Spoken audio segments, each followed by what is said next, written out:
ធ្លាប់នឹកធ្លាប់គិតថាជីវិតស្នេហាសុខសាន្តគ្មានអ្វីរំខានឋានស្នេហ៍ឧត្តមក្លាយជាសូបិនអាក្រក់ឈឺចាប់ទ្រូងព្រាំងស្រាំទុកវិបត្តិញោមញីចិត្តខ្លោចសាសល់តែស្នាក់ស្នាមដានជីវិតដ៏ឈឺចាប់បេះដូងត្រូវកាត់ដាច់ពីអរ៉ាគួរតែអូនដឹងថាបងឈឺចាប់កម្រិតណាដូចកប់អាត្មាក្រោមធរណីបងគឺជាប្រុងដែលលោះសងខំព្រោះតែស្នេហ៍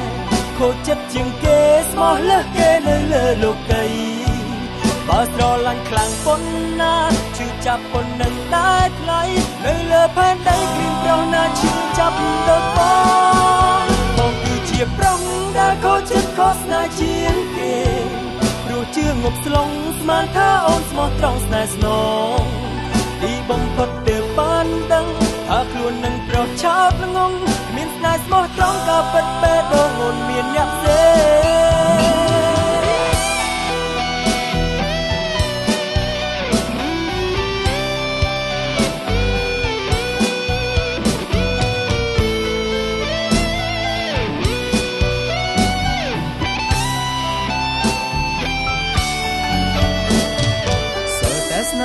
ស្នាមដានជីវិតដ៏ឈឺចាប់បេះដូងត្រូវកាត់ដាច់ពីអរ៉ាគួរតែអូនដឹងថាបងឈឺចាប់កម្រិតណាដូចកប់អាត្មាក្រោមធរណីបងគឺជាប្រុងដែលលោះសងខំព្រោះតែស្នេហ៍ខូចចិត្តជាងគេស្មោះលើសគេនៅលើលោកី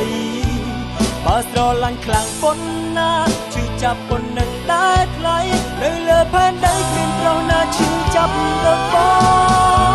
ងគឺជាប្រុងដែលខូចចិត្តខុសស្នេហ៍ជាងគេព្រោះជឿងប់ស្លងស្មានថាអូនស្មោះត្រង់ស្នេហ៍ស្នងទីបំផុតទើបបានដឹងថាខ្លួននឹងប្រុសឆោតល្ងងមានស្នេហ៍ស្មោះត្រង់ក៏ពិតបេះដូងអូនមានអ្នកផ្សេងបងគឺជាប្រុងសងខំព្រោះតែស្នេហ៍ខូចចិត្តជាងគេស្មោះលើសគេនៅលើលោកីបើស្រឡាញ់ខ្លាំងប៉ុណ្ណាឈឺចាប់ប៉ុណ្ណឹងដែរថ្លៃនៅលើផែនដីគ្មានប្រុសណាឈឺចាប់ដូចបងគឺជាប្រុងដែលខូចចិត្តខុសស្នេហ៍ជាងគេ